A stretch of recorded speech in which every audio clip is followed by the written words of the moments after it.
Nunca pensei que um dia estaria aqui, expondo minha vida desta forma. Mas algumas histórias precisam ser contadas, não para despertar pena, mas para mostrar que podemos encontrar força, mesmo quando o chão desaparece sob nossos pés. Meu nome é Helena, tenho 37 anos e até 6 meses atrás, eu acreditava ter construído uma vida perfeita em São Paulo, ao lado do homem que amava.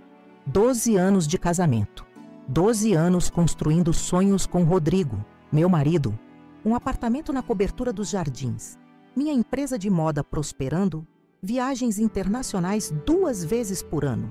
Nas redes sociais, éramos o casal que todos admiravam. Ele, um arquiteto talentoso com seu próprio escritório.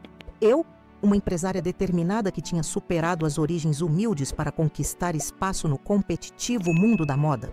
Juntos, éramos invencíveis. Ou pelo menos era o que eu pensava. Os primeiros sinais apareceram sutilmente. Mensagens no celular que ele escondia rapidamente quando eu me aproximava. Reuniões de trabalho que se estendiam até a madrugada. O perfume diferente que às vezes sentia em suas camisas. Clássico, não é?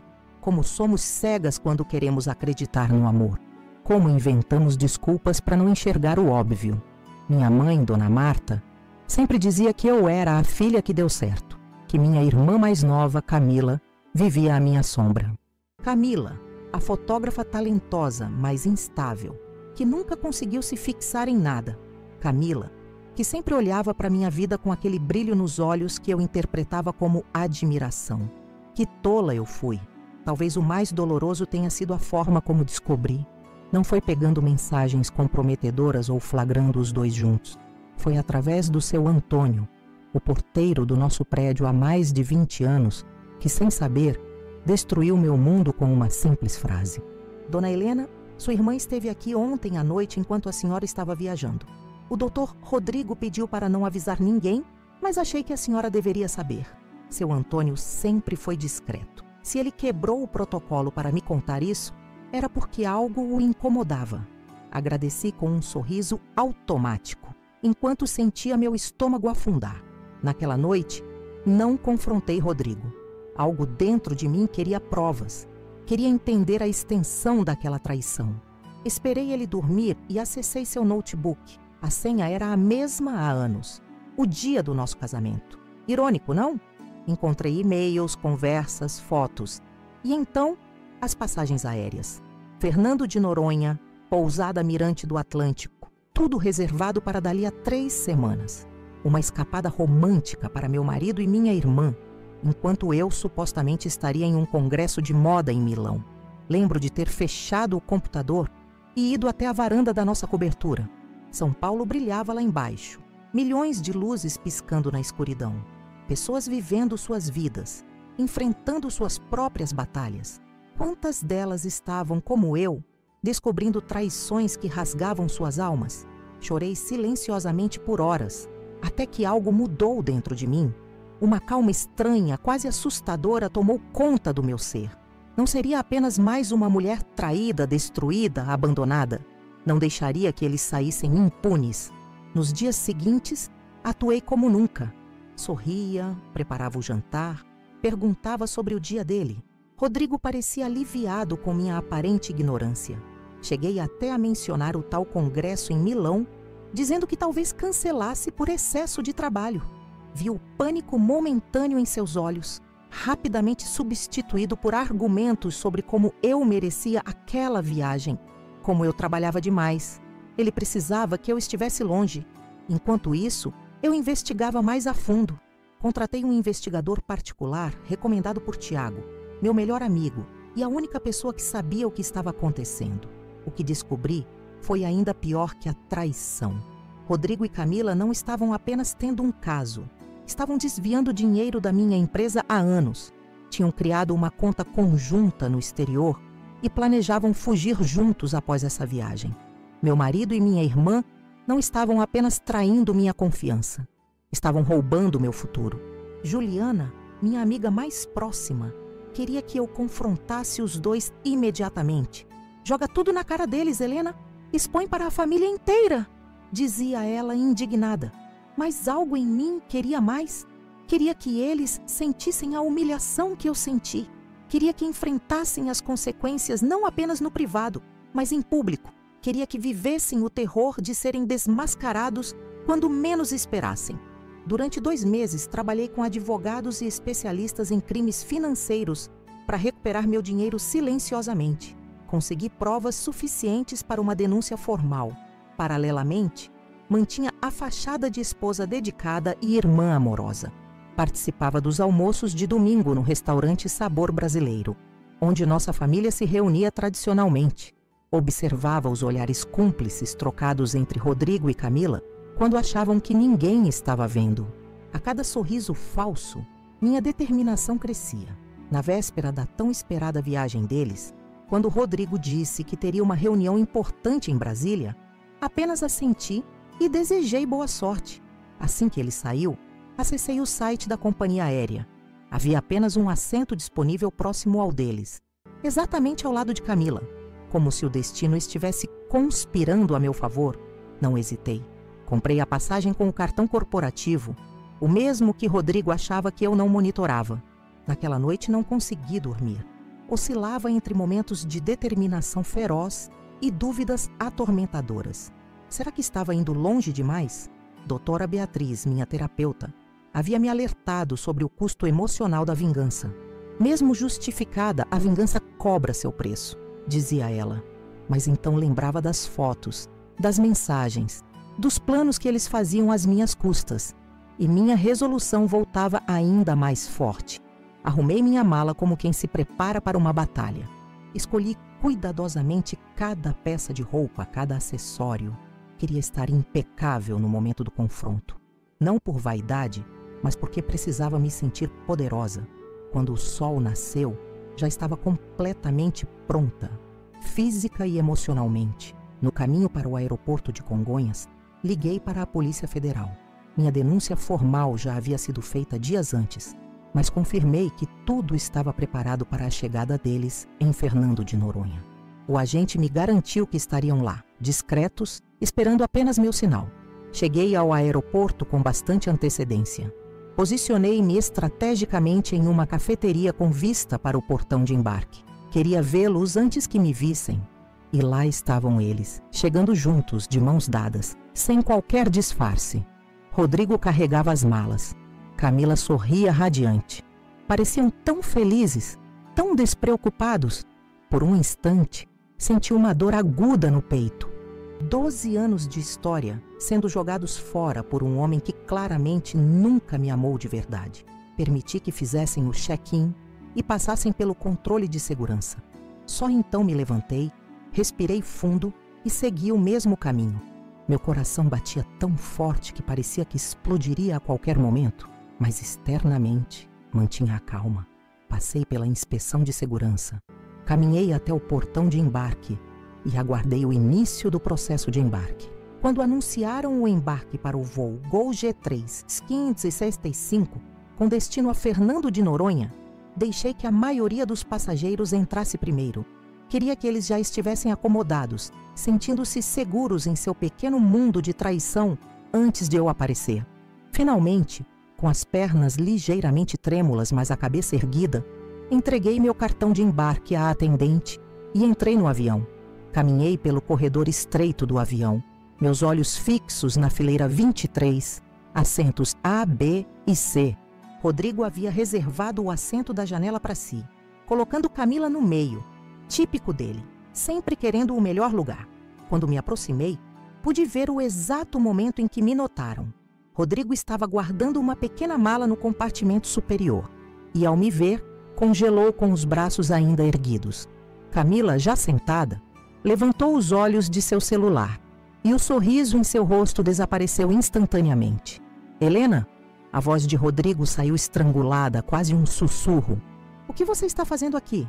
Sorri calmamente, mostrando meu cartão de embarque. Assento 23C. Parece que somos vizinhos de viagem. O rosto de Camila perdeu toda a cor. Seus olhos, tão parecidos com os meus, herança da nossa mãe, se arregalaram em pânico. Rodrigo rapidamente assumiu o controle da situação, como sempre fazia. Que coincidência incrível! Sua voz soou falsamente animada, enquanto seus olhos disparavam mensagens desesperadas para minha irmã.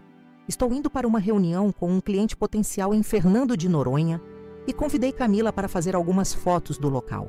Seria perfeito para o portfólio dela.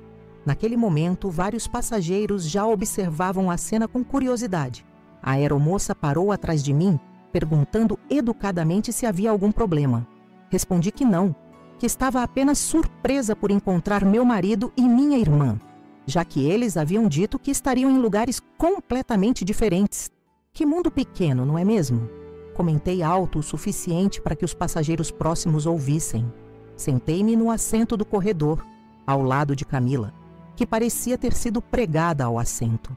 Seus dedos apertavam nervosamente a borda da poltrona. Rodrigo, após guardar a bagagem com movimentos robóticos, sentou-se junto à janela, mantendo o maior espaço possível entre nós. Durante os preparativos para a decolagem, mantive uma conversa casual e educada, como se estivéssemos em um jantar de família. Perguntei sobre o cliente que Rodrigo iria encontrar. Questionei Camila sobre que tipo de fotos ela planejava fazer. Cada mentira que contavam ficava registrada na minha memória. Cada olhar nervoso entre eles alimentava minha determinação. O avião decolou e, com ele, minha adrenalina. Durante anos fui a esposa compreensiva, a irmã mais velha protetora. Agora, estava prestes a destruir aquela fachada. Mas precisava fazer isso do meu jeito, com dignidade, expondo-os sem me rebaixar. Felipe, o comissário de bordo, passou oferecendo bebidas. Pedi um vinho tinto, enquanto Rodrigo optou por um uísque duplo. Ele sempre bebia quando estava nervoso. Camila recusou qualquer bebida, sua garganta provavelmente seca demais para engolir. "Então, quanto tempo vocês ficarão na ilha?" perguntei casualmente, girando a taça de vinho entre os dedos. "Apenas 2 dias", respondeu Rodrigo rapidamente. "É uma visita técnica rápida." "Que estranho", comentei, franzindo a testa em falsa confusão. "Quando verifiquei a reserva na pousada Mirante do Atlântico, vi que vocês ficariam uma semana inteira. Na suíte principal, inclusive. Deve ser um cliente muito importante para justificar tal investimento." O uísque de Rodrigo quase derramou quando sua mão tremeu visivelmente. Camila começou a respirar mais rápido, como sempre fazia antes de chorar. Desde criança, esse era seu padrão quando estava prestes a ser pega em uma mentira. Como você sabe da reserva?" gaguejou Rodrigo, abandonando a fachada. Inclinei-me ligeiramente para a frente, mantendo a voz baixa, mas firme. "Sei de tudo, Rodrigo. Absolutamente tudo." O silêncio que se seguiu foi ensurdecedor. Um silêncio carregado de 12 anos de traição, de mentiras, de planos feitos às minhas custas. Um silêncio que continha a história de uma irmã que cresceu ressentida por viver à minha sombra e um marido que nunca foi realmente meu. Um passageiro, algumas fileiras à frente, se virou para olhar, provavelmente sentindo a tensão palpável. Sorri educadamente para ele, como se tudo estivesse normal. Essa era a minha força. A capacidade de manter a compostura mesmo quando meu mundo desabava. "Helena, podemos conversar sobre isso depois?" Rodrigo suplicou em voz baixa. "Este não é o lugar apropriado." "Não foi isso que pensei quando vi as reservas de hotel", respondi calmamente. "Aliás, vocês têm bom gosto. A suíte principal tem uma vista incrível para o mar. Pena que é extremamente cara. Aproximadamente 5.000 AED por noite, não é? Curioso como você consegue pagar isso com o que ganha no escritório." Os olhos de Rodrigo se estreitaram. Ele sempre subestimou minha inteligência financeira, mesmo eu sendo a principal responsável pelo crescimento do nosso patrimônio. "Você andou me espionando?" Seu tom acusatório quase me fez rir. A audácia de um traidor se sentindo invadido. Digamos que eu finalmente decidi prestar atenção no que estava acontecendo debaixo do meu nariz. Tomei um gole de vinho, sentindo o calor do álcool me dar ainda mais coragem. Como a conta conjunta no exterior, por exemplo. O rosto de Camila transformou-se em puro terror. Ela sempre foi péssima em esconder emoções. "Que conta?" tentou perguntar, mas sua voz falhou. "A conta onde vocês dois vêm depositando dinheiro desviado da minha empresa nos últimos 3 anos. Aproximadamente 2,7 milhões de reais. Dinheiro que eu ganhei com o suor do meu trabalho, enquanto vocês planejavam uma nova vida juntos." Uma senhora idosa no assento à frente se virou discretamente, claramente interessada na conversa. Sorri para ela também, como se estivéssemos discutindo o cardápio do almoço. Percebi que Rodrigo estava entrando em modo de defesa, seu corpo tensionando-se como sempre fazia antes de uma discussão importante. Você não tem provas disso? Ele murmurou entre dentes. Abri minha bolsa e retirei um envelope. Dentro estavam cópias impressas de extratos bancários, transferências, documentos da empresa com assinaturas falsificadas. Meu investigador particular havia feito um trabalho impecável. Tenho provas de tudo, Rodrigo, inclusive dos encontros de vocês no apartamento da Camila em Pinheiros, das viagens que fizeram enquanto eu estava em feiras de moda, das mensagens, das fotos, dos planos. Passei o envelope para ele, que o pegou com dedos trêmulos. Mas sabe o que é mais interessante? Eu não precisava de provas físicas. Bastava olhar para vocês dois juntos. A culpa está escrita em cada gesto. Camila finalmente começou a chorar. Lágrimas silenciosas escorrendo pelo rosto que tanto se parecia com o meu. Por um breve momento, senti uma pontada de compaixão. Éramos irmãs. Crescemos juntas. Compartilhamos segredos e sonhos na nossa adolescência. Como chegamos a esse ponto? Por que está fazendo isso, Helena? Ela sussurrou entre soluços. Por que não confrontou a gente em particular? Por que aqui, na frente de todo mundo? A pergunta me pegou de surpresa. Realmente, por que escolhi fazer isso desse modo? A resposta veio naturalmente, emergindo do mais profundo da minha alma ferida. Porque vocês me roubaram tudo às escondidas. Minha confiança, meu casamento, minha relação com minha única irmã, meu dinheiro.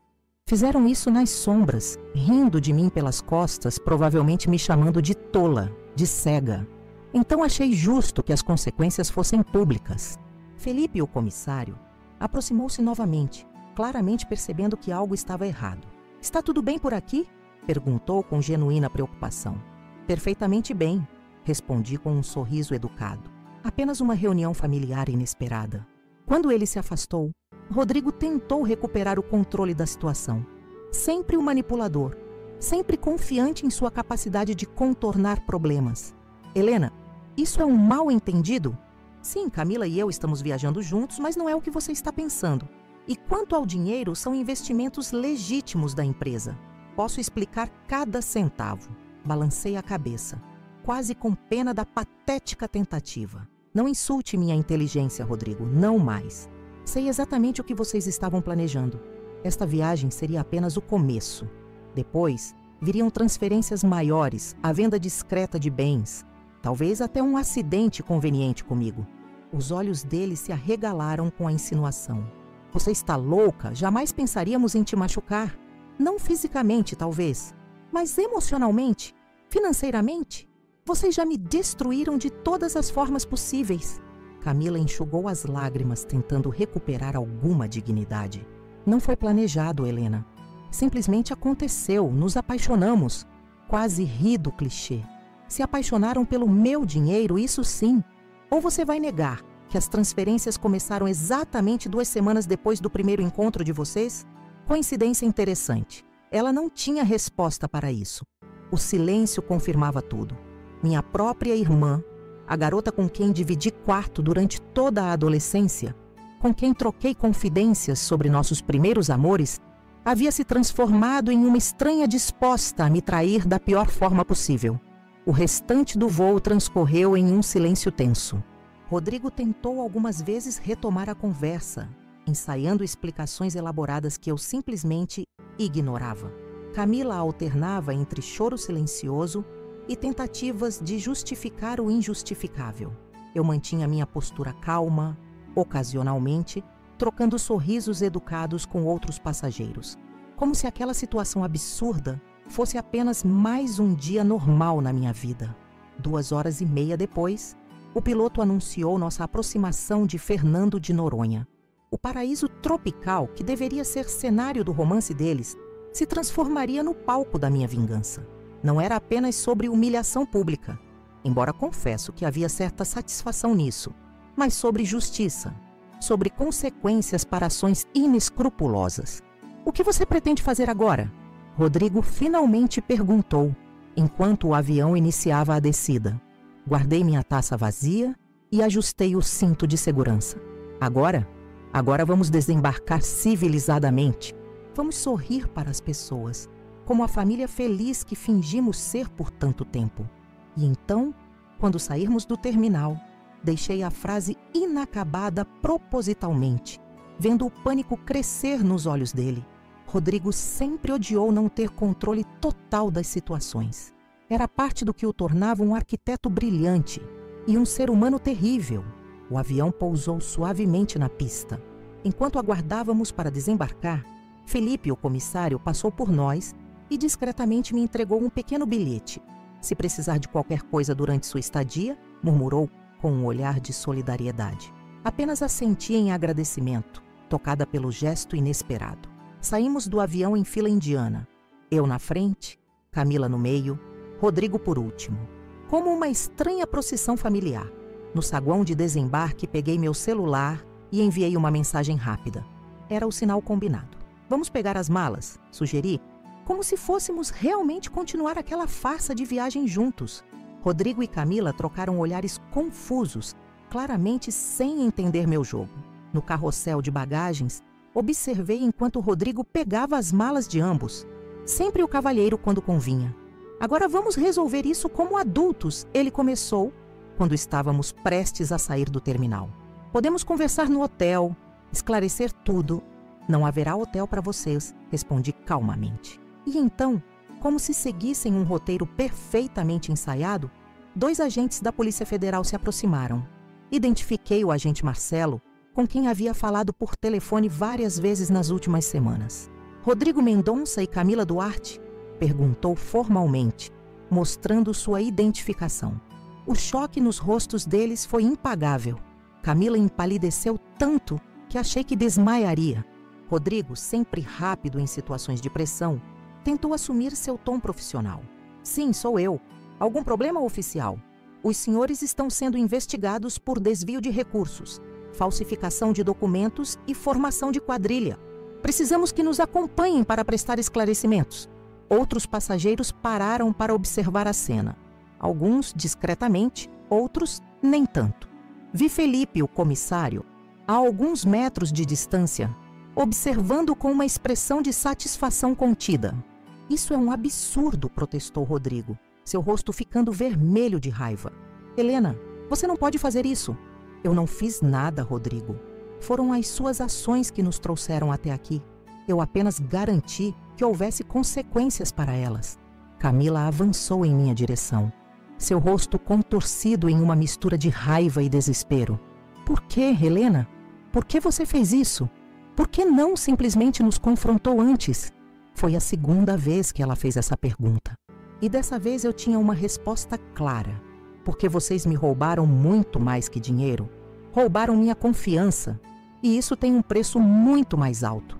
Enquanto os agentes conduziam os 2 para fora do terminal, senti um estranho vazio. Não havia a euforia que imaginei sentir, nem a satisfação completa que esperava. Apenas um silêncio interior, como se uma tempestade tivesse finalmente passado, deixando para trás os destroços para serem reconstruídos. Peguei minha mala e caminhei para fora do aeroporto. O ar quente e úmido de Fernando de Noronha me envolveu, carregado com o cheiro do mar.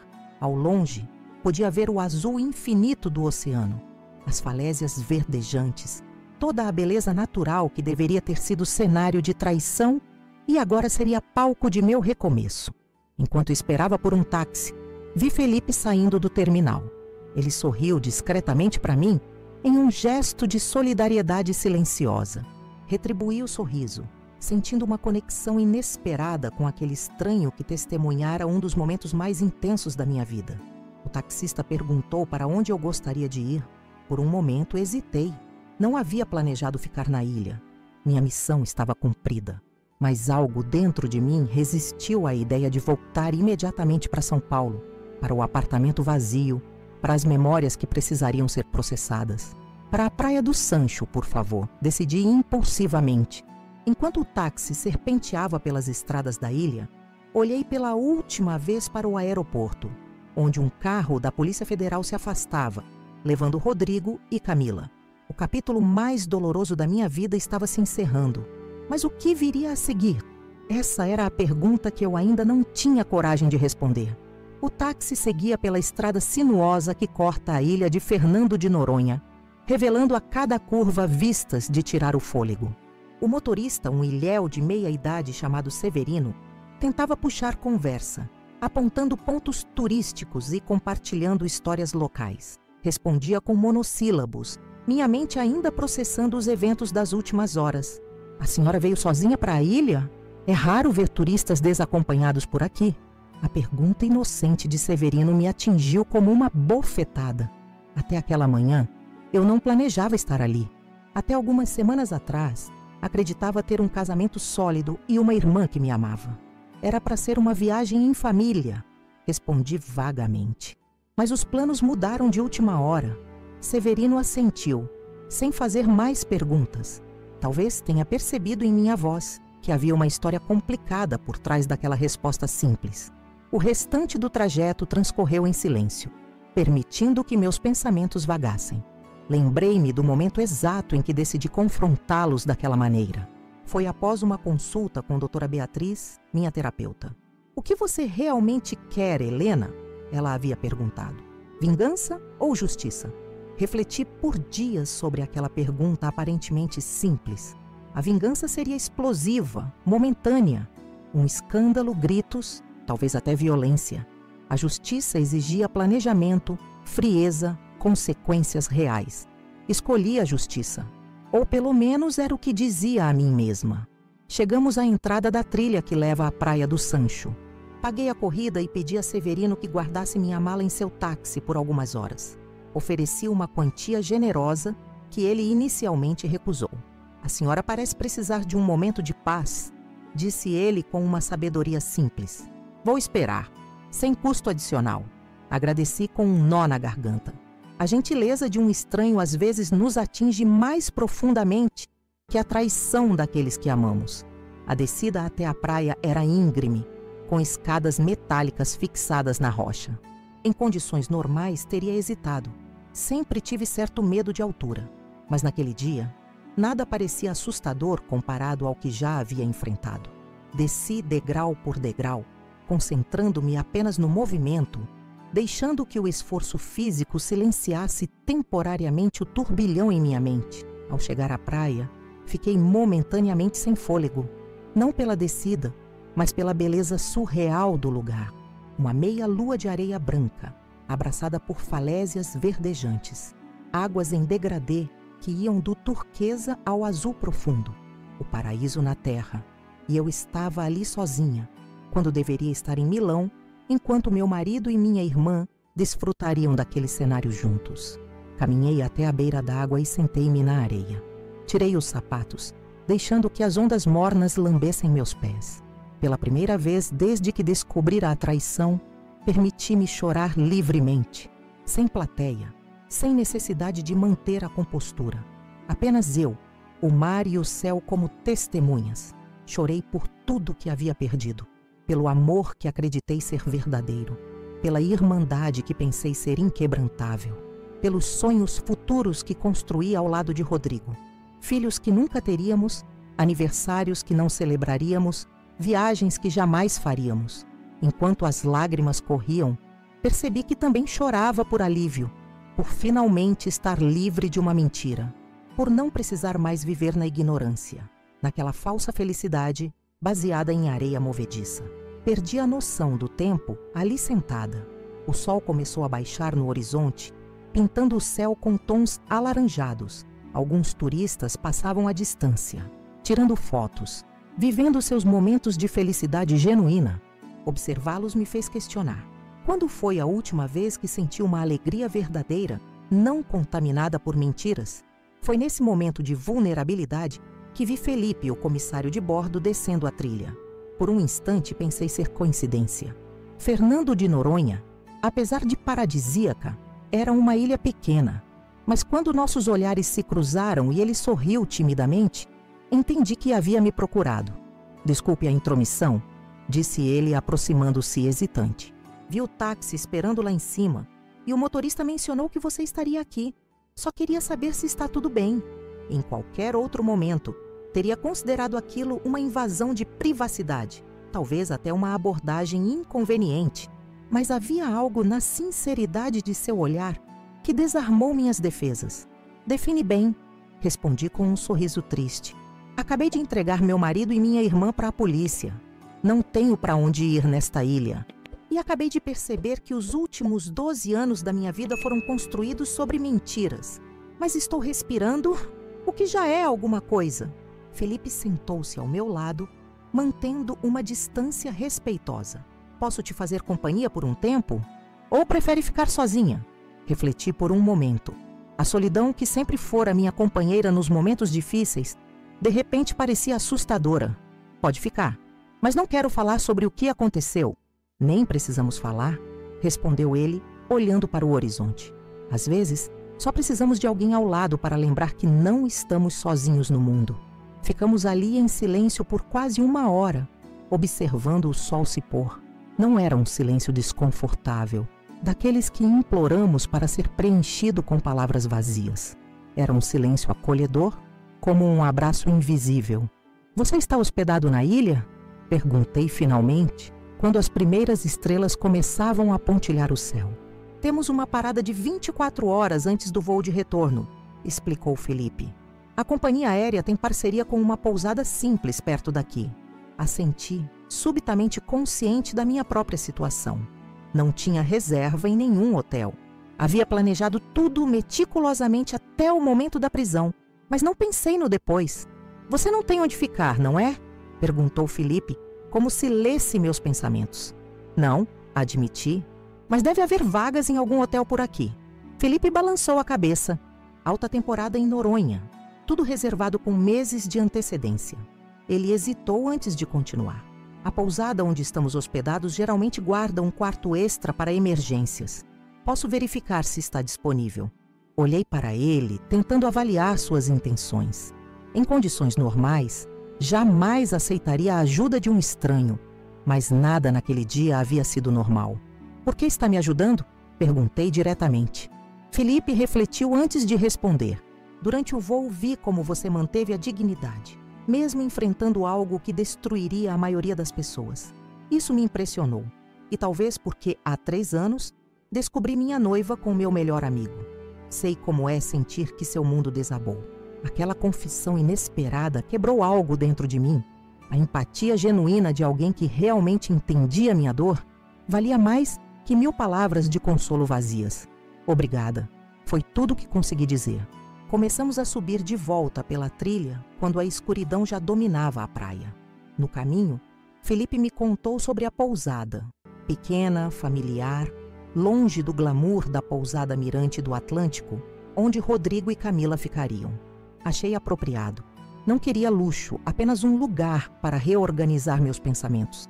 Severino ainda esperava pacientemente com minha mala. Quando mencionei a pousada, ele conhecia bem o local. Dona Zuleide é uma santa. Vai te receber bem, mesmo chegando sem reserva. No trajeto até lá, meu celular tocou. Era Tiago, meu melhor amigo, a única pessoa que sabia de todo o meu plano. Helena, acabei de ver no noticiário. Rodrigo e Camila foram detidos para interrogatório. Você está bem? Onde você está? Em Fernando de Noronha, respondi, sentindo a estranheza da situação. Estou sobrevivendo. Houve uma pausa na linha. Você está sozinha? Olhei para Felipe, que discretamente fingia não ouvir a conversa. Não exatamente. Fiz um amigo. Tem certeza que está segura? Perguntou Tiago, a preocupação evidente em sua voz. Sim, respondi com convicção surpreendente. Pela primeira vez em muito tempo acho que estou. Ao chegarmos à pousada, Dona Zuleide, uma senhora de seus 70 anos, nos recebeu na varanda. Seu rosto, enrugado pelo sol e pelo tempo, se iluminou ao ver Felipe. Meu filho, que surpresa vê-lo fora de temporada! Exclamou ela, abraçando-o como se fosse da família. Felipe explicou brevemente a situação, omitindo os detalhes sórdidos. Apenas mencionou que eu era uma amiga que precisava de um lugar para ficar por alguns dias. Dona Zuleide me examinou com olhos que pareciam enxergar através da alma. O quarto dos fundos está livre. Não é luxuoso, mas tem vista para o mar e privacidade. Agradeci emocionada, oferecendo pagar adiantado. Ela recusou com um gesto. Acertamos depois. Agora você precisa de um banho quente e uma boa refeição. Fiz peixe fresco hoje. A simplicidade acolhedora daquele lugar era exatamente o que eu precisava. Longe do mundo corporativo de São Paulo, longe das aparências que cultivei por tanto tempo. Ali, eu era apenas Helena, não a empresária bem-sucedida, não a esposa traída, apenas uma mulher tentando reconstruir sua vida. Depois de um banho demorado, juntei-me a Felipe e outros 2 comissários na varanda, onde Dona Zuleide serviu peixe grelhado com limão, arroz, feijão verde e uma salada simples. Comida honesta, sem pretensões. Percebi que estava faminta. Não havia comido nada desde o café da manhã. A conversa fluiu naturalmente, sem menções ao drama que eu vivera. Falamos sobre a ilha, sobre lugares que valia a pena visitar, sobre a história de Dona Zuleide, que nascera ali e vira o paraíso secreto se transformar em destino turístico cobiçado. Quando todos se recolheram, fiquei sozinha na varanda, observando a lua refletida no mar. Meu celular tocou novamente. Era minha mãe, Dona Marta. Meu estômago se contraiu. Ela certamente já sabia o que acontecera. Helena, pelo amor de Deus, o que está acontecendo? A polícia esteve aqui procurando documentos. Estão dizendo que Rodrigo e Camila foram presos, é verdade? Respirei fundo antes de responder. Sim, mamãe, é verdade. Mas por quê? Deve haver algum engano. Sua irmã nunca faria nada ilegal e Rodrigo é um homem tão correto. A inocência de minha mãe seria cômica se não fosse trágica. Sempre tão cega aos defeitos de Camila, sempre tão impressionada com o charme de Rodrigo. Não é engano, respondi firmemente. Eles estavam tendo um caso, mamãe, e desviaram dinheiro da minha empresa, quase 3 milhões de reais. Silêncio do outro lado. Podia quase ouvir o mundo dela desmoronando, assim como o meu havia desmoronado semanas antes. Não pode ser verdade, murmurou ela finalmente. Deve haver uma explicação.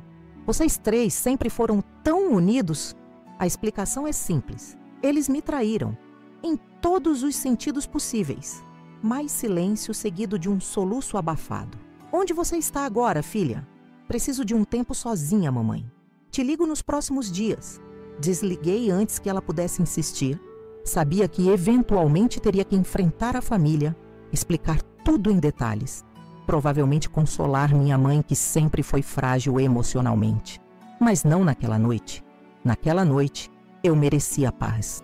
Fiquei ali sentada por horas, ouvindo o som das ondas, deixando que a brisa marinha limpasse não apenas minha pele, mas minha alma.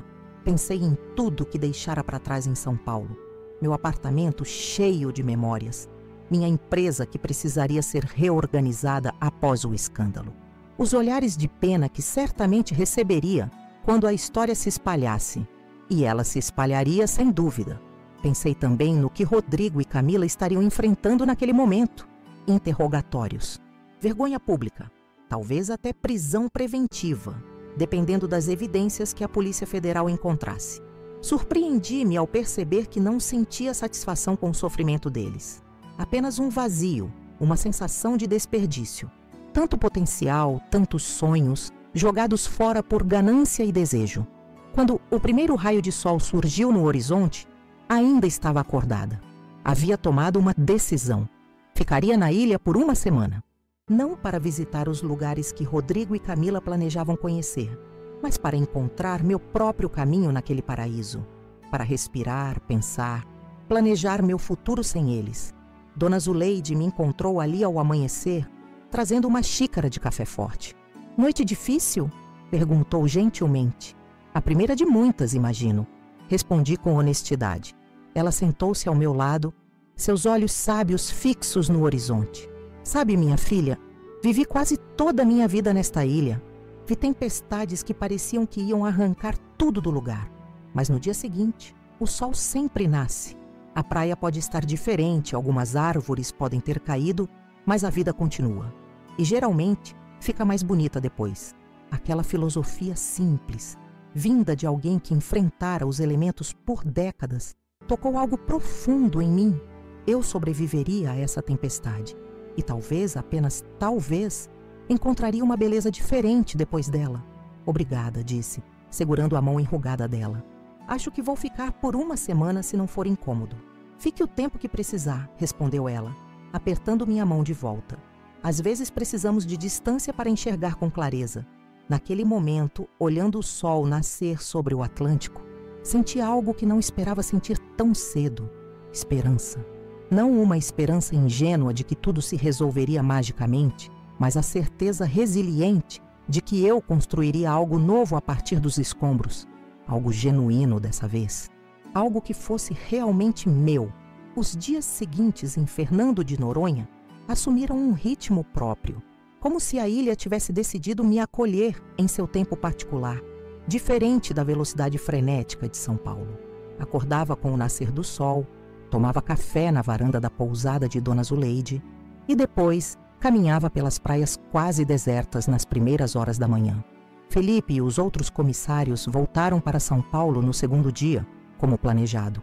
Trocamos contatos e ele me fez prometer que ligaria se precisasse de qualquer coisa. Havia algo reconfortante em ter feito uma conexão genuína em meio ao caos. Alguém que conhecia minha história, mas não fazia parte dela. No terceiro dia, enquanto caminhava pela Praia do Leão, meu celular tocou. Era o agente Marcelo da Polícia Federal. Senhora Helena, temos novidades sobre o caso. Sentei-me em uma pedra, preparando-me mentalmente. Estou ouvindo. E encontramos documentos no computador pessoal do seu marido que complicam ainda mais a situação. Parece que o desvio de recursos era apenas parte do plano. Havia uma apólice de seguro de vida em seu nome, no valor de 5 milhões de reais, assinada há aproximadamente 8 meses. Meu sangue gelou. Uma coisa era o desvio de dinheiro, outra, completamente diferente, era a possibilidade de que tivessem considerado... Não podia ser. O senhor está sugerindo que eles planejavam... Não estamos fazendo acusações nesse sentido ainda, interrompeu ele prudentemente. Mas achamos que a senhora deveria saber. Ampliamos as investigações para incluir essa nova linha de inquérito. Agradeci a ligação, desligando com a mão trêmula. Olhei para o oceano vasto à minha frente, sentindo uma náusea repentina. Rodrigo havia insistido naquela apólice, argumentando que era uma proteção necessária para ambos, considerando o nosso patrimônio. Na época, parecia apenas mais uma decisão financeira sensata. Voltei para a pousada em estado de choque. Dona Zuleide percebeu imediatamente que algo estava errado, mas respeitou meu silêncio. Apenas colocou um prato de peixe fresco na minha frente e sentou-se ao meu lado, tricotando silenciosamente, sua presença silenciosa, uma forma de apoio que palavras não poderiam oferecer. Naquela noite, não consegui dormir. Cada memória dos últimos meses era agora revisitada com novos olhos. As viagens de negócios que Rodrigo insistiu que eu fizesse sozinha. O súbito interesse dele em praticar esportes radicais comigo, atividades que nunca haviam nos atraído antes. A sugestão casual de fazermos um passeio de barco em alto mar durante nossa última viagem ao Nordeste, embora ele soubesse que eu mal sabia nadar. Pequenos detalhes que pareciam inofensivos na época, agora formavam um mosaico perturbador. Eles realmente estavam considerando eliminar-me. A ideia era tão monstruosa, tão além da compreensão, que minha mente resistia a aceitá-la. Ao amanhecer, com olheiras profundas e o coração pesado, decidi que precisava falar com alguém que pudesse me ajudar a processar aquela revelação. Liguei para a doutora Beatriz, minha terapeuta. Helena, que surpresa! Soube do que aconteceu pelos noticiários. Como você está? Respirei fundo e contei a ela sobre a descoberta da apólice de seguro e minhas suspeitas sombrias. Ela ouviu atentamente, sem interromper. O que você está sentindo agora? Perguntou finalmente. Medo, respondi com honestidade. Não um medo imediato, pois sei que eles estão detidos, mas um medo retroativo, se isso faz sentido. Medo de perceber que vivi com pessoas capazes de considerar isso. É uma reação completamente compreensível, assegurou ela. Você está enfrentando não apenas a traição emocional e financeira, mas agora também a possibilidade de uma traição muito mais fundamental contra sua própria existência. Conversamos por quase 1 hora. Não havia respostas fáceis, Nenhuma solução mágica para o turbilhão de emoções que me consumia. Mas o simples ato de verbalizar meus medos, de trazê-los à luz, reduzia seu poder sobre mim. O que devo fazer agora? Perguntei, sentindo-me estranhamente como uma criança perdida. Continue exatamente o que está fazendo, respondeu ela. Dê-se tempo e espaço para processar tudo isso.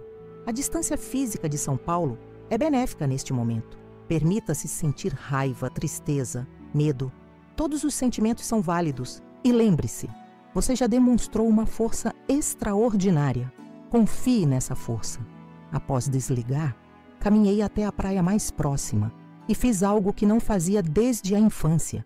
Gritei para o oceano, deixando que o rugido das ondas engolisse minha raiva, minha dor, meu medo. Gritei até minha garganta arder, até lágrimas escorrerem livremente pelo meu rosto. Uma família de turistas me observava à distância, provavelmente pensando que eu havia enlouquecido. Talvez tivesse um pouco, mas era uma loucura necessária, catártica. Quando finalmente me acalmei, sentei-me na areia e deixei que as ondas lambessem meus pés. Uma criança da família que me observara se aproximou timidamente, oferecendo uma concha perfeita que havia encontrado. Para você, moça, disse ela, não mais que 6 anos, com olhos inocentes que não conheciam ainda a crueldade do mundo. Quando estou triste, conchas bonitas me fazem sorrir. Aceitei o presente com mãos trêmulas, comovida pelo gesto simples. Obrigada, sussurrei. É realmente linda. A mãe da menina aproximou-se, visivelmente constrangida. Desculpe a intromissão, começou ela. Balancei a cabeça interrompendo suas desculpas. Sua filha acaba de me dar o melhor presente que recebi em muito tempo. Genuíno e sem segundas intenções. A mulher sorriu, compreendendo sem necessidade de explicações. Às vezes, estranhos entendem melhor nossa dor que aqueles que deveriam nos conhecer intimamente. Voltei para a pousada com a concha na mão. Um pequeno tesouro que simbolizava a possibilidade de encontrar beleza mesmo após a tempestade, como havia dito Dona Zuleide. No quarto dia, outro telefonema mudou o rumo dos acontecimentos. Era Juliana, minha amiga mais próxima em São Paulo. Helena, a situação está uma loucura aqui. Os jornais estão tendo um dia de campo com a história. Empresária entrega marido e irmã em armadilha cinematográfica é a manchete do dia. Fechei os olhos, sentindo uma mistura de vergonha e alívio. Parte de mim queria manter a situação privada. Outra parte queria que o mundo soubesse exatamente o que Rodrigo e Camila haviam feito. Quão ruim está? Perguntei. Depende da perspectiva, respondeu Juliana. Metade das pessoas te vê como uma heroína vingativa. A outra metade como uma esposa amarga que foi longe demais. Mas o importante é que a verdade está vindo à tona. O escritório de advocacia de Rodrigo está se desvinculando dele publicamente. E vários clientes da sua empresa ligaram expressando apoio a você. Não esperava esse último desenvolvimento. Minha empresa, um ateliê de moda que crescera para se tornar uma marca respeitada nacionalmente, era meu maior orgulho profissional. Temia que o escândalo manchasse tudo o que havia construído. Os funcionários? Perguntei, preocupada com a equipe de 35 pessoas que dependiam de mim. Estão do seu lado, Helena. Carla assumiu temporariamente a direção, como você havia instruído, e está mantendo tudo sob controle. Mas eles precisam de você. Precisam saber que a empresa não vai afundar por causa disso. Prometi a Juliana que voltaria a São Paulo em alguns dias.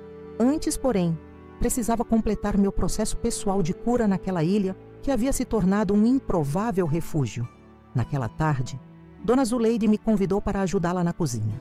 Enquanto descascávamos camarões para o jantar, ela compartilhou sua própria história. Um casamento de 40 anos com um pescador local que um dia simplesmente não voltou do mar. Por 5 anos esperei ele voltar, contou ela, suas mãos enrugadas trabalhando habilmente. Todos os dias ia até a praia, observava o horizonte, até que um dia entendi que precisava continuar vivendo. Transformei nossa casa nesta pousada. Encontrei um novo propósito.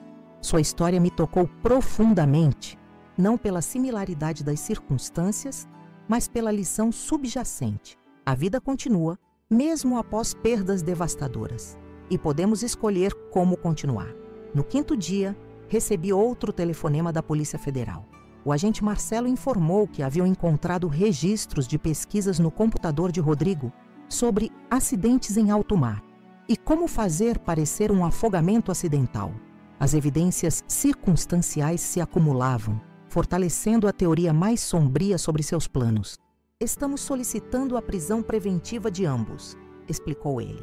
Com essas novas evidências, o juiz certamente autorizará. Agradeci a atualização e desliguei, sentindo um estranho desapego. Era como se estivesse ouvindo sobre personagens de um filme, não pessoas que fizeram parte da minha vida por tanto tempo. Talvez fosse um mecanismo de defesa, minha mente protegendo-me de mais dor. Naquela noite, sentada na varanda da pousada, tomei uma decisão. Liguei para Tiago, meu melhor amigo, e pedi um favor significativo. Preciso que você vá até o apartamento e pegue algumas coisas para mim. Roupas, documentos importantes, meu notebook. Não quero voltar para aquele lugar nunca mais. Você tem certeza? Perguntou ele surpreso. É um apartamento incrível, Helena. Você trabalhou tanto para consegui-lo? É apenas um lugar. Respondi com convicção recém-descoberta. Um lugar cheio de memórias que prefiro deixar para trás. Vou colocá-lo à venda assim que voltar. Pedi também que ele verificasse a disponibilidade de um apartamento específico que eu havia visto meses antes. Menor, mais simples, mas com vista para o Parque Ibirapuera. Um recomeço completo. No sexto dia, minha última manhã na ilha, acordei antes do amanhecer e caminhei até o mirante do Forte do Morro de São José. De lá, podia ver praticamente toda a ilha, ainda adormecida sob o céu que lentamente clareava. Sentei-me em silêncio, refletindo sobre a transformação interna que havia vivenciado naqueles poucos dias. Cheguei quebrada, traída, consumida por raiva e dor. Partiria ainda ferida, certamente, mas com uma nova perspectiva. Uma clareza que só o distanciamento e o silêncio poderiam proporcionar. Pensei em Rodrigo e Camila, agora provavelmente em celas separadas, enfrentando não apenas as consequências legais de seus atos, mas também o julgamento público e familiar. Surpreendentemente, não sentia mais o desejo ardente de vingança que me consumira nas semanas anteriores. Não significava que os havia perdoado. Alguns atos são imperdoáveis, mas havia encontrado algo mais valioso que a vingança. Liberdade. Liberdade do papel de vítima. Liberdade das mentiras que haviam sustentado meu casamento. Liberdade para reconstruir minha vida nos meus próprios termos. Enquanto o sol surgia no horizonte, colorindo o céu e o mar com tons dourados e rosados, fiz uma promessa a mim mesma. Transformaria aquela experiência devastadora em algo positivo, não apenas para mim, mas para outras pessoas que passassem por situações semelhantes. De volta à pousada, durante meu último café da manhã, compartilhei meus planos com Dona Zuleide. Vou criar uma fundação, expliquei, enquanto saboreava a tapioca com queijo coalho que ela havia preparado, para apoiar mulheres que sofreram traumas psicológicos e traições. Oferecer suporte legal, terapêutico e financeiro para que possam reconstruir suas vidas. Dona Zuleide sorriu, seus olhos brilhando com aprovação. A dor que não é transformada é transferida, disse ela com sua sabedoria simples. Você está escolhendo transformar a sua. Antes de partir, deixei um envelope com ela. Uma quantia generosa, muito além do valor da estadia, com instruções para que reformasse o quarto onde fiquei. Para que possa acolher outras almas em busca de paz, expliquei. No aeroporto, enquanto aguardava o embarque, recebi uma mensagem de texto inesperada. Era de Felipe, o comissário. Soube que você volta hoje para São Paulo. Se precisar de um amigo para conversar, ou apenas de um café sem perguntas ou julgamentos, estou aqui. Respondi agradecendo e prometendo entrar em contato quando estivesse estabelecida. Era reconfortante saber que havia pessoas genuínas no mundo, mesmo após descobrir a falsidade daqueles que julgava mais próximos. O voo para São Paulo foi tranquilo, sem turbulências, ao contrário da viagem de ida. Sentada junto à janela, observei Fernando de Noronha diminuir até se tornar apenas um ponto verde no oceano azul. Sentiria a falta daquele lugar que em apenas uma semana havia se tornado um santuário para minha alma ferida.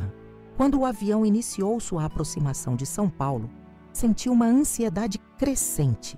Estava pronta para enfrentar minha nova realidade, para as perguntas, os olhares de pena, as fofocas inevitáveis, para reconstruir não apenas minha vida pessoal, mas também gerenciar o impacto na minha empresa. Fechei os olhos e respirei fundo, lembrando das palavras de Dona Zuleide sobre as tempestades que transformam a praia, mas nunca impedem o sol de nascer novamente. Eu sobreviveria a isso. Mais que isso, cresceria através dessa experiência. O avião pousou suavemente na pista do aeroporto de Congonhas. Enquanto os passageiros ao meu redor apressavam-se para desembarcar, permaneci sentada por alguns momentos, preparando-me mentalmente para o próximo capítulo. "Bem-vinda de volta", disse uma voz familiar. Era Felipe, que aparentemente estava trabalhando naquele voo. "Como está se sentindo?" Olhei para ele, encontrando genuína preocupação em seus olhos. "Como alguém que sobreviveu a um naufrágio", respondi honestamente, encharcada, exausta, mas grata por estar respirando. Ele assentiu, compreendendo. Os náufragos frequentemente descobrem uma força que não sabiam possuir. Aquelas palavras simples me acompanharam enquanto desembarcava. Passava pela reivindicação de bagagem e finalmente saía para a área de desembarque, onde Tiago me esperava, com um abraço forte e silencioso. Enquanto deixávamos o aeroporto, olhei pela janela do carro para o skyline familiar de São Paulo. Cinzento, caótico, imponente. A cidade que sempre foi meu lar, agora parecia simultaneamente familiar e estranha, como eu mesma.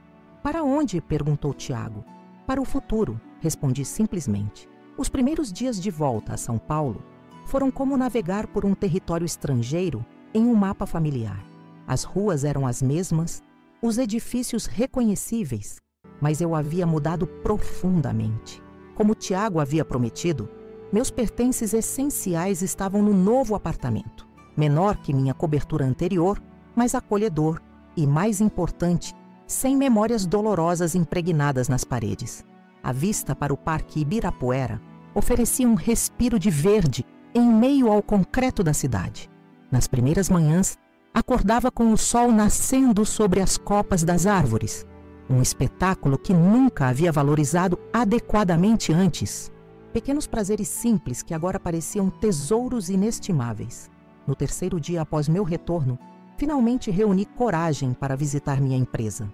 Havia falado com Carla, minha gerente de confiança, por telefone, mas sabia que precisava mostrar meu rosto, reassumir o controle, enfrentar os olhares e perguntas inevitáveis. O prédio onde funcionava meu ateliê de moda ficava na Vila Madalena, uma construção modernista, com grandes janelas que inundavam o espaço de luz natural. Enquanto subia de elevador, meu coração acelerou. Imaginava cochichos, olhares de esguelha, talvez até julgamento. O que encontrei foi completamente diferente. Quando as portas do elevador se abriram no quarto andar, fui recebida por aplausos. Toda a equipe, estilistas, costureiras, equipe administrativa, marketing, estava reunida no hall de entrada sorrindo, alguns com lágrimas nos olhos. Uma faixa improvisada pendurada no teto dizia simplesmente: "Bem-vinda de volta, Helena." Fiquei paralisada, incapaz de processar aquela recepção calorosa. Carla se adiantou, abraçando-me fortemente. "Sentimos sua falta", disse ela, sua voz embargada. "E estamos todos do seu lado, sem exceção." Uma das costureiras mais antigas, Dona Neide, aproximou-se com um buquê de flores do campo. "A senhora construiu mais que uma empresa aqui", falou com sua simplicidade característica. "Construiu uma família, e família fica unida nos momentos difíceis." Lágrimas que pensei ter esgotado em Fernando de Noronha voltaram com força total. Por um momento não consegui falar. Apenas aceitei o abraço coletivo que se formou ao meu redor, sentindo pela primeira vez em semanas que não estava completamente sozinha naquela batalha. Quando finalmente recuperei a voz, agradeci a todos com sinceridade. "Vocês não imaginam o quanto isso significa para mim. Temia que o escândalo pudesse afetar a empresa, que pudéssemos culpá-la por algo que não fez", completou Paulo, nosso diretor criativo. "Conhecemos seu caráter, Helena, e vimos o que Rodrigo fazia nos bastidores. Alguns de nós tentaram alertá-la, mas eu não estava pronta para ouvir, reconheci. Às vezes ficamos cegos quando amamos alguém. A reunião improvisada transformou-se em uma sessão informal de atualizações. Enquanto tomávamos café na sala de reuniões com vista para a rua movimentada, Carla me informou sobre a situação atual da empresa. Surpreendentemente, apesar do escândalo, os negócios não haviam sido afetados negativamente. Pelo contrário, 3 novas lojas de departamento querem incluir nossa linha de inverno, explicou Carla, consultando suas anotações. E recebemos convites para 2 semanas de moda internacionais. Aparentemente, o público simpatizou com sua história. A mulher forte que não se deixou destruir pela traição. Balancei a cabeça com sentimentos conflitantes. Por um lado, ficava feliz que a empresa não sofresse. Por outro, parecia estranho que minha tragédia pessoal pudesse gerar qualquer tipo de publicidade positiva. Quero deixar uma coisa clara, disse, olhando para cada rosto na sala. Não somos uma marca que se constrói sobre escândalos ou dramas pessoais. Somos profissionais, comprometidos com qualidade e inovação. O que aconteceu na minha vida pessoal fica separado do nosso trabalho aqui. Todos assentiram. E senti um alívio imenso ao perceber que poderia contar com aquela equipe para reconstruir não apenas o negócio, mas parte da minha confiança perdida. Após a reunião, Carla permaneceu na sala comigo. Tem mais uma coisa que você deveria saber, disse ela hesitante. Rodrigo tentou acessar as contas da empresa no dia anterior à viagem.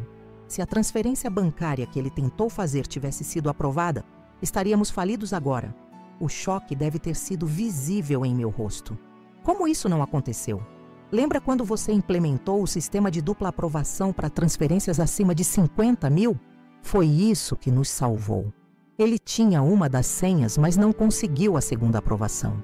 Ironicamente, aquela medida de segurança havia sido implementada após um incidente com outro cliente. Uma precaução que na época parecia excessiva. Uma pequena decisão que acabou salvando todo o patrimônio da empresa. Quanto ele tentou transferir? Perguntei, temendo a resposta. Tudo, respondeu Carla simplesmente. Cada centavo das contas operacionais. Aquela revelação concretizou ainda mais a extensão da traição. Não era apenas meu casamento ou meu relacionamento com Camila que Rodrigo estava disposto a destruir, mas o sustento de dezenas de famílias que dependiam da empresa para viver. Naquela noite, sozinha em meu novo apartamento, tomei uma decisão que mudaria permanentemente o rumo da minha vida. Liguei para minha contadora e iniciei o processo para criar uma fundação, a Fundação Recomeço, dedicada a me apoiar mulheres vítimas de violência psicológica e fraudes conjugais. Quero utilizar 20% dos lucros anuais da empresa para financiar a fundação, expliquei a ela. E também quero doar o valor que conseguirmos recuperar do desvio para um fundo permanente. Nos dias seguintes, mergulhei no trabalho, tanto na empresa quanto na estruturação da fundação. Era terapêutico canalizar minha energia para algo construtivo, transformar aquela experiência devastadora em um veículo para ajudar outras pessoas. Uma semana após meu retorno, recebi um telefonema inesperado. Era Felipe, o comissário de bordo que havia me acolhido em Fernando de Noronha. Apenas checando como você está, disse ele, sua voz transmitindo genuína preocupação. Imagino que esses primeiros dias não devem estar sendo fáceis. Surpreendi-me com o quanto aquela ligação casual significou para mim. Conversamos por quase 1 hora sobre a ilha, sobre meus planos para a fundação, sobre como estava me adaptando à nova realidade. Era refrescante falar com alguém que conhecia minha história, mas não fazia parte dela. Alguém sem julgamentos ou expectativas. Estou em São Paulo pelos próximos 3 dias, mencionou ele casualmente ao final da conversa. Se quiser tomar um café, aceitei o convite sem hesitação. Não era um encontro romântico. Ambos sabíamos que eu não estava emocionalmente disponível para isso. Mas a perspectiva de uma amizade genuína era como um bálsamo para minha alma ferida. No dia seguinte, encontramo-nos em um café discreto no Jardim Paulista. A conversa fluiu naturalmente, sem a carga emocional intensa das nossas interações anteriores. Felipe me contou sobre sua paixão por fotografia, mostrou imagens incríveis que havia capturado durante suas viagens como comissário. Falei sobre minha empresa, sobre como havia começado costurando em casa aos 19 anos e, gradualmente, construído uma marca reconhecida nacionalmente. Por algumas horas fui apenas Helena, não a esposa traída, não a irmã magoada, não a empresária que quase perdeu tudo. Apenas uma mulher de 37 anos redescobrindo o prazer de uma conversa despretensiosa. Na semana seguinte, recebi notícias mais concretas sobre o caso judicial. O agente Marcelo me informou que tanto Rodrigo quanto Camila permaneceriam em prisão preventiva.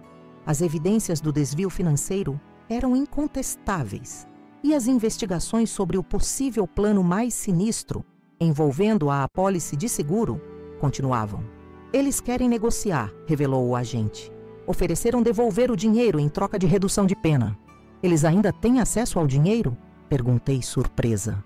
Não diretamente, mas aparentemente há uma terceira pessoa envolvida, alguém que poderia transferir os valores de volta.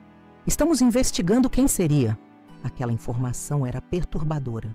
Significava que a teia de traição poderia ser ainda maior, envolvendo alguém que eu possivelmente conhecia e confiava.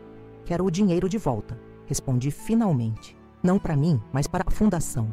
Quanto à redução de pena, isso não está em minhas mãos. A justiça deve seguir seu curso. Nas semanas seguintes, enquanto o caso judicial se desenrolava, minha vida começou a encontrar um novo equilíbrio.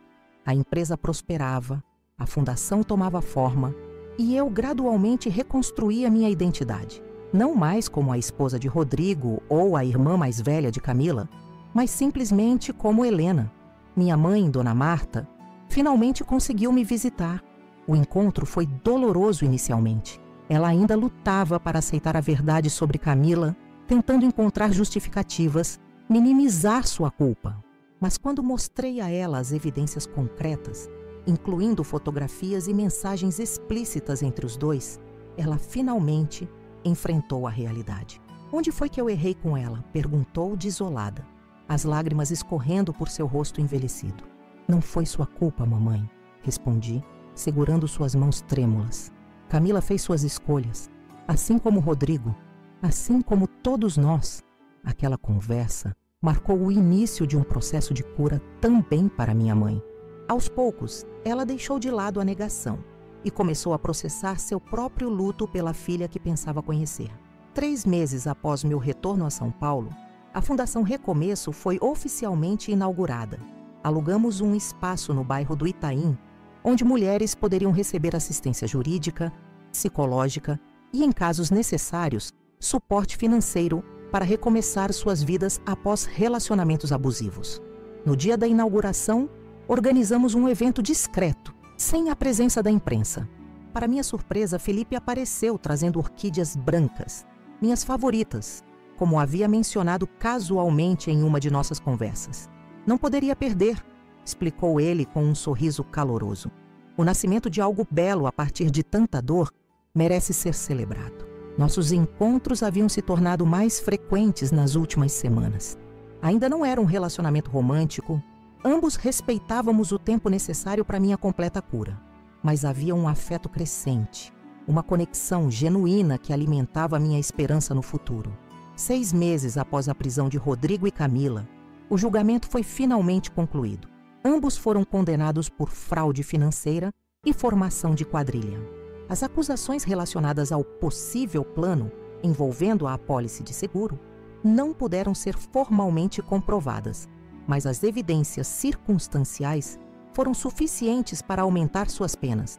O dinheiro desviado foi parcialmente recuperado, cerca de 1,8 milhão dos 2,7 milhões originais. Como prometido, doei integralmente para o Fundo Permanente da Fundação Recomeço.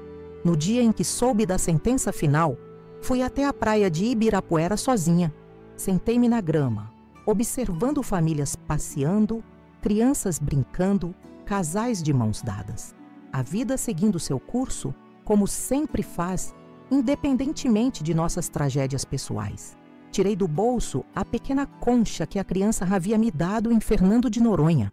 Carregava-a comigo como um talismã, um lembrete de que beleza e bondade podiam ser encontradas nos lugares mais inesperados, mesmo após a tempestade.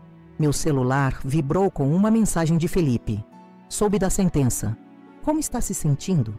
Refleti por um momento antes de responder. Em paz. Finalmente, em paz. E era verdade. Não sentia alegria com o sofrimento deles, nem tristeza pelo que poderia ter sido.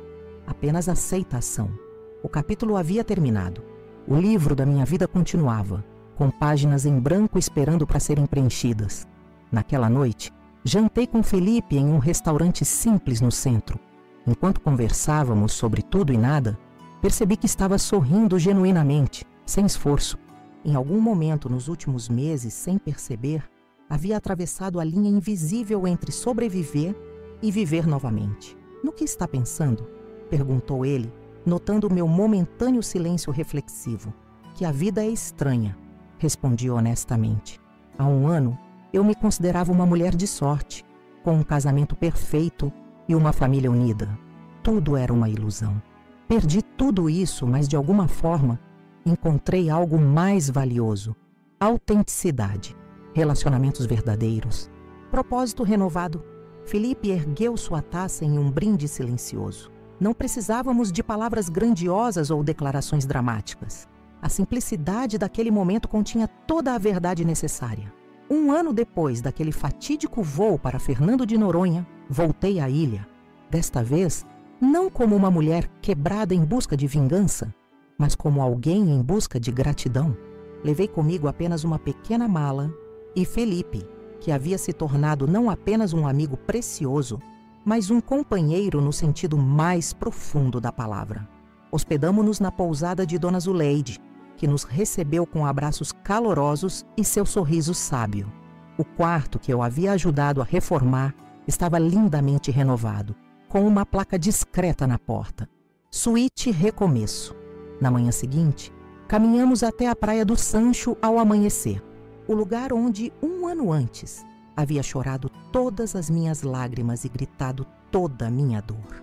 Desta vez, contemplei o nascer do sol em silêncio reverente, profundamente grata pela jornada que me trouxera até ali.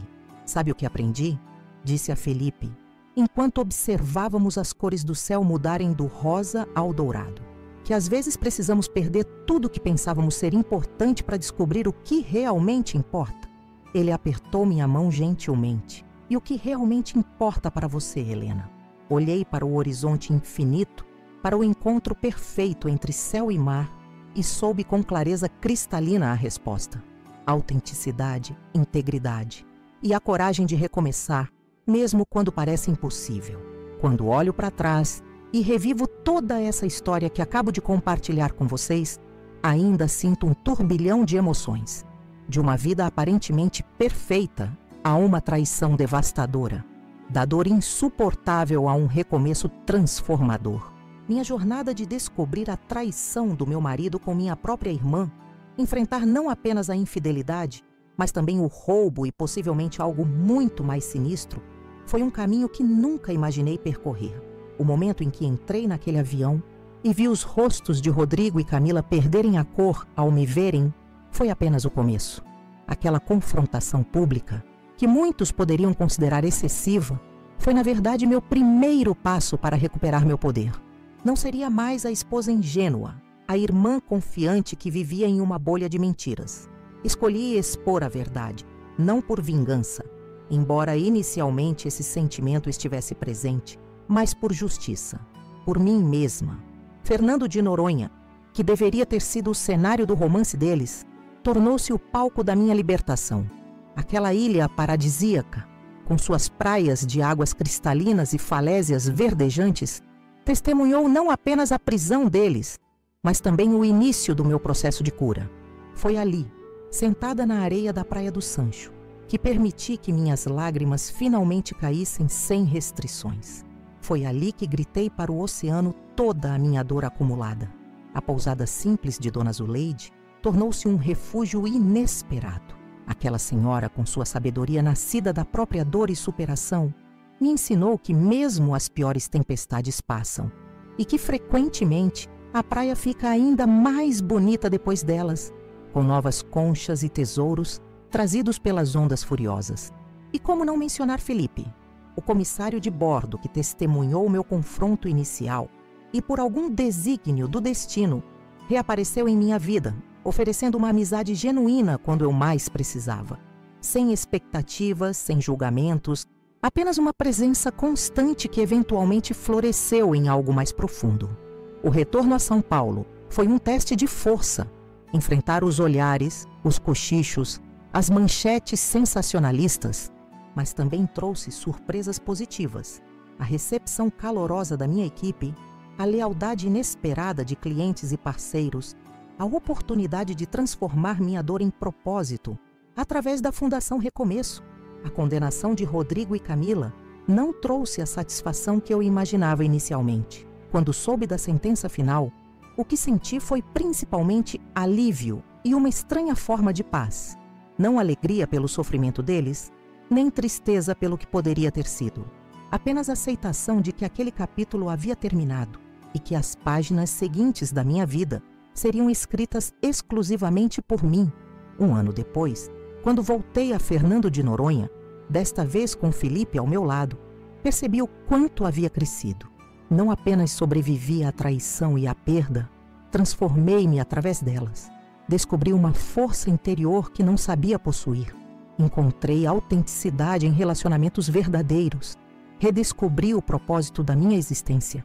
Aprendi que às vezes precisamos perder tudo o que pensávamos ser importante para encontrar o que realmente importa. Integridade, autenticidade e a coragem de recomeçar, mesmo quando parece impossível.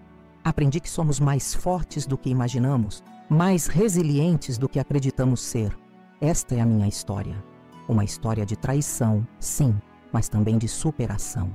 Uma história sobre como a vida pode nos derrubar de maneiras inimagináveis, mas também sobre como podemos nos levantar, sacudir a poeira e seguir em frente, não apenas sobrevivendo, mas verdadeiramente vivendo. Compartilho essa experiência dolorosa não para buscar simpatia ou para expor publicamente aqueles que me magoaram, mas na esperança de que possa inspirar alguém que esteja passando por algo semelhante, para mostrar que mesmo nas situações mais devastadoras, existe um caminho adiante, que a traição não define quem somos, mas nossa resposta a ela sim. Se você está assistindo isso e se identificou com qualquer parte da minha jornada, saiba que não está sozinho, que existe luz após a escuridão, que você também pode transformar sua dor em propósito, sua traição em triunfo. Quero agradecer profundamente a cada um de vocês que dedicou tempo para ouvir minha história até o final. Foi extremamente difícil reviver esses momentos, transformar experiências tão pessoais e dolorosas em palavras.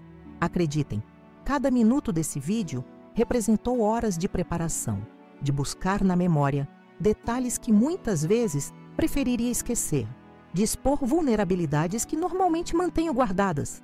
Se minha história tocou você de alguma forma, peço que se inscreva no canal Vingança do Dia, não apenas para acompanhar o desfecho da minha jornada, mas também para conhecer outras histórias igualmente poderosas de pessoas que, assim como eu, enfrentaram traições, perdas e desafios aparentemente insuperáveis, mas encontraram um caminho para seguir em frente. Cada inscrição, cada comentário, cada curtida significa muito mais do que números para nós.